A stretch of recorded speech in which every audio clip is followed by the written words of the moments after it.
Practice set 1.1 मधला question 2. Solve the following simultaneous equations. हे दोन इक्वेशन्स दिले आहे. हे एक इक्वेशन आहे आणि हे एक दुसरे इक्वेशन आहे.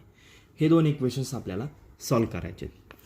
सोल्युशनमध्ये लिहिताना सगळ्यात पहिल्यांदा जी गोष्ट दिली आहे ती गोष्ट गिवन म्हणून लिहायची आहे. गिवन काय काय दिलं आपल्याला?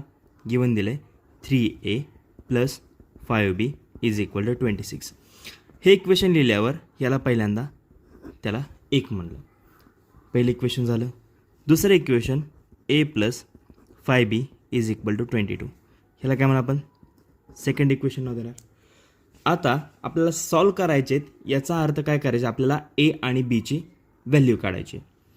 बरं, जर आपण हे बघितलं की या दोन इक्वेशन जर कम्पेअर केले तर आपल्याला कळतं की इथं 5b आहे आणि इथं 5b आहे.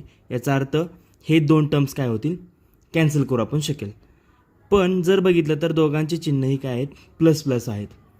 मग आपल्याला काय करावं लागेल की कुठल्या तरी एका इक्वेशनमधून जर दुसरं इक्वेशन सबट्रॅक्ट केलं तर काय होईल? ही टर्म कॅन्सल होईल. मग आपण असं करू की पहिल्या इक्वेशनमधून दुसरं इक्वेशन सबट्रॅक्ट करू. मग तेव्हा आपल्याला लिहा लेट्स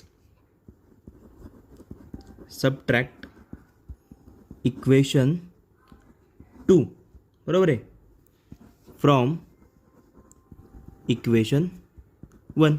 इथे काय लिहिलं आपण? इक्वेशन 2 मधून इक्वेशन 1 वजा करू, बरोबर आहे. त्यामुळे सगळ्यात पहिल्यांदा वर लिहायचं इक्वेशन 2, बरोबर आहे. Sorry, subtract equation 2 from equation 1. वर कुठे लिहिणार आहे? 3a + 5b = 26. सबट्रॅक्ट चिन्ह आणि a + 5b = 22. ज्यावेळेस आपण सेकंड इक्वेशन सबट्रॅक्ट करू त्यावेळेस सेकंड इक्वेशन फक्त हे सबट्रॅक्ट करताना रूल वापरायचा आहे. सबट्रॅक्ट ज्यावेळेस करू त्यावेळेस हे सगळे जे चिन्ह याला असतील ते चिन्ह बदलतील. म्हणजे प्लस मायनस होईल आणि मायनस प्लस होईल. इथं हे a प्लस असल्यामुळे तो मायनस झाला आणि हा 5b प्लस असल्यामुळे तो मायनस झाला. हा 22 प्लस असल्यामुळे तो मायनस झाला. ठीक आहे. त्यामुळे आपल्याला काय होईल की हा 5b आणि हा 5b कॅन्सल होतील, बरोबर आहे. कारण हे अधिक 5b आणि हे वजा 5b आहे. हे दोन्ही काय होतील? कॅन्सल होतील. मग राहिलेली टर्म्समधून 3a मधून a गेला तर राहिला आपल्याकडे 2a आणि 26 मधून 22 गेले तर उरले 4. समजलं? आता पुढे जाऊन आपल्याला काय करेल की आपल्याला मिळेल a ची व्हॅल्यू. म्हणजे काय? 2a = 4 मिळाला, बरोबर आहे. मग a बरोबर काय? बे के बे, बे दुने 4. a ची व्हॅल्यू आली आपल्याकडे 2, बरोबर. आता व्हॅल्यू कुठली काढायची आपल्याला? तर आपल्याला काढायची आहे b ची व्हॅल्यू. मग काय करायचं? मग आपल्याला a ची व्हॅल्यू कुठल्या ना कुठल्या तरी इक्वेशनमध्ये पुट करावे लागेल.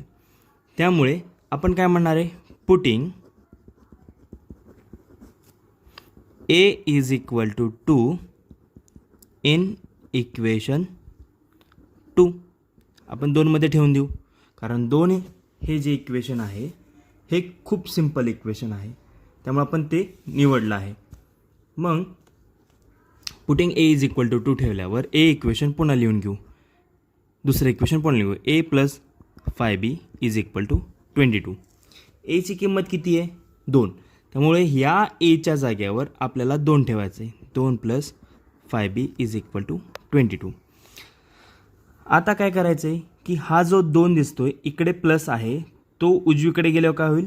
मायनस होऊन जाईल. म्हणजेच 5b = 22 - 2, बरोबर आहे. आता b ची व्हॅल्यू काढायची. मग 22 मधून 2 गेले उरले किती? 20. 5b 5bच्या ठिकाणी हा 5 इकडे गुणिले तिकडे गेल्यावर भागिले होईल किंवा 5 × 5 = 5 × 20. सो बीचा ॲन्सर येणार आहे 4. म्हणजेच काय? आपल्याला बीचे ॲन्सर मिळून जाईल.